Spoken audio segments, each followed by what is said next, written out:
What's going on, guys? Boostnificent back with another video. Today we're going to start the interior swap on my car. So it's something I've had in the works for a while.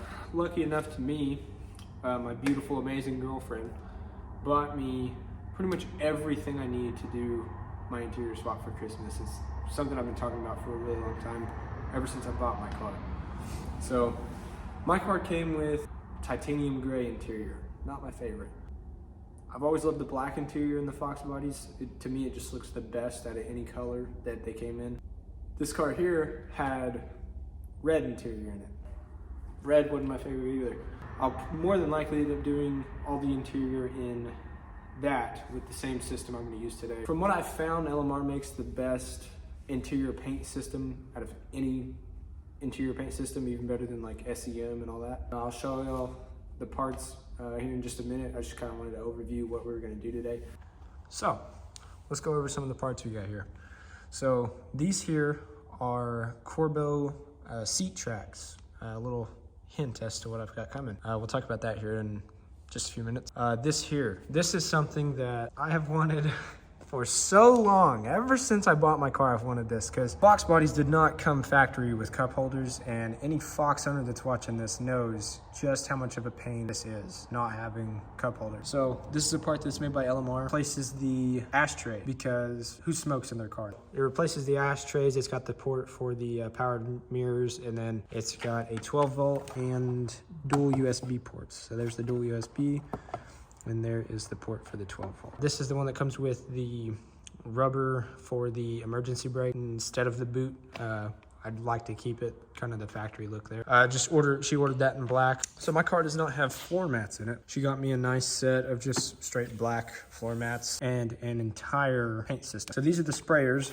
So we'll fill this jar up with this paint. And this is actually a neat system. It doesn't mix the propellant with the media, whatever you're shooting, which is very cool, because in like a normal aerosol can, it's all mixed. So a few other things I have here. Right here, I've got a pump sprayer. This will just have Dawn dish soap and some warm water in it for whenever we get all the panels out. We'll clean them up. I got some paint thinner to clean the jar out once I'm done. I've got an air blower so I can blow all the parts off after I wash them. And then these Home Depot boxes you see it sitting on, I'm going to show y'all how to make a pretty good little, in-shop paint booth, so you don't have to be outside in the grass or gravel or dirt, whatever you're doing, so you don't have to be outside. Show you how I'm going to do that. Some Scotch-Brite for the cleaning process. And then last but not least, here we have Auto Custom Carpets, black with mass backing for a 79 to 93 Foxbody Mustang. So that's an overview of the parts we have. A little bit more on the seat tracks. So I do have seats on the way. So I ended up buying Corbeau Sport black leather seats, which I'm super excited about that. My car originally came with, and I'll show y'all, I'm sure y'all saw it in the last video, the non-sport seat version of a Foxbody seat, which they're okay. They're super comfortable, but just like to go for something a little bit more modern, something that looks a little better. They haven't come in just yet. As soon as I get them, y'all will see them. So there's a quick overview of the parts. Let me get this stuff moved out of the way. I'll show y'all how I'm gonna put together this little miniature paint booth. All right, so here's the way I have them currently set up. I laid 3 of them out. These are just heavy-duty, extra-large boxes you can get at like Home Depot.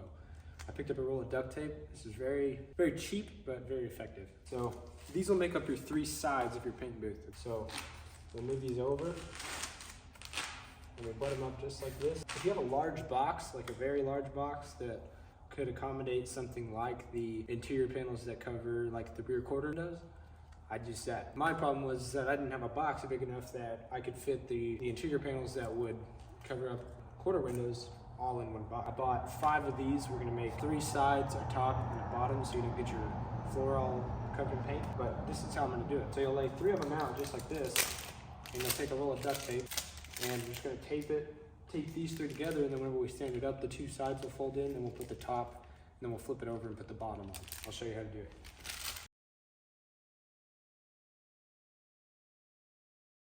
And there's your first joint. So now we'll slide the 3rd one over, do the same thing, and then we'll sand it up, and I'll show you kind of what my idea is here.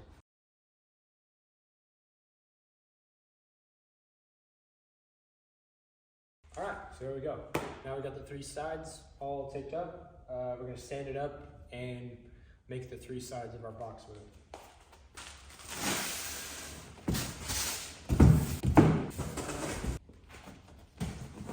There you go. Now you guys can kind of see the vision here. Now that I'm looking at it, I might not even use the top. I might just leave it how it is. The main reason I was gonna put a top on is so I could put MIG wire down through it and hang inside of here. Now that I'm looking at it, I might just use a broomstick and just tie the pieces to a broomstick and lay it over the top. It's pretty rigid. These aren't, just one layer of cardboard. These are still the whole box, and it's just folded. If I put the top on here, then I've got to really lean in here to shoot stuff. So I might just leave it like this and throw the bottom on it. What the fuck are you doing? Making a paint booth. I'm making a fort. Okay, so now we got the 3 sides on it. Like I said, I don't think I'm gonna put a top on it. I think I'm just gonna leave it open on the top and use something like a broomstick or something rigid to come across it to hang stuff from. Now I'm gonna flip it over, show you kind of what my vision was here. This is exactly how I planned it to go. So this is a pretty good, cheap little way to make a 3-sided paint booth so you're not getting overspray on everything in your garage or wherever it is that you're shooting. Yeah, I think this worked out pretty well.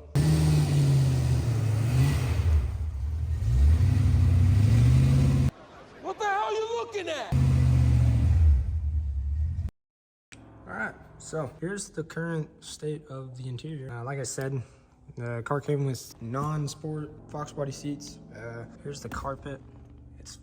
Obviously it needs to be vacuumed. I do daily this car, so it's not like immaculately clean all the time. But the carpets are pretty bad. Not that I hate these seats, I just want something a little more modern, and I just don't really care for this interior color. Just wanted to show y'all kind of what it looked like before, and then we'll get some really good shots of it after. One thing I do want to mention is I already recovered my headliner. Didn't do a video on it. It was just kind of like a weekend project. And then I got these as well for Christmas. These are LMR's black sun visors, and they match the headliner material like perfectly. If y'all wanted me to, I could do a video on how to recover a headliner. All right guys, so I was originally going to show the entire process of painting them and prepping all the panels, getting them ready for paint, the whole 9. Time was kind of the essence. I really need to get this car put back together. Like I said, this is my daily driver. I'm just throwing in some clips of me working on it here, but we'll jump to the reveal right after these.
Alright guys, interior swap is done, kinda. So, as you probably saw in the, still don't have the rear package tray or the rear seat delete. Those are things that I'll have to grab. They're kind of expensive. Rear seat delete's like 250, 260 bucks, something like that. Kind of crazy. But as you also may have noticed, my passenger seat is not in. So the reason my passenger seat is not in there is because on LMR, I bought the Corbel lowered seat tracks, but it only comes with one. I didn't know that. So I'll have to order another one of those, but I daily the car. My girlfriend has her own car, her own truck.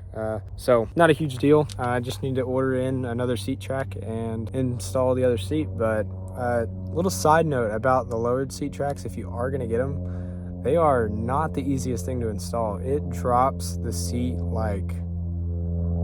dramatically. And especially if you're gonna put new carpet in it, the new carpet's not really like squished down in the spots where stuff is used to sitting at. So man, took a minute to get those in. It's kind of a pain in the ass, not gonna lie. That's something to be mindful of if you're thinking about doing that. I'll probably end up doing a review on the seats themselves. I don't think there's any reviews of them on YouTube, at least not that I've seen. So I'll probably end up doing a review on them. I'm gonna break them in a little, use them for a little while and see what I think about them. So far, I love them. Anyway, guys, this is gonna conclude the interior swap on my Mustang. Hope you guys enjoyed it. If you have not subscribed already, hit that subscribe button, hit the like button, it helps a lot, and see you guys next time.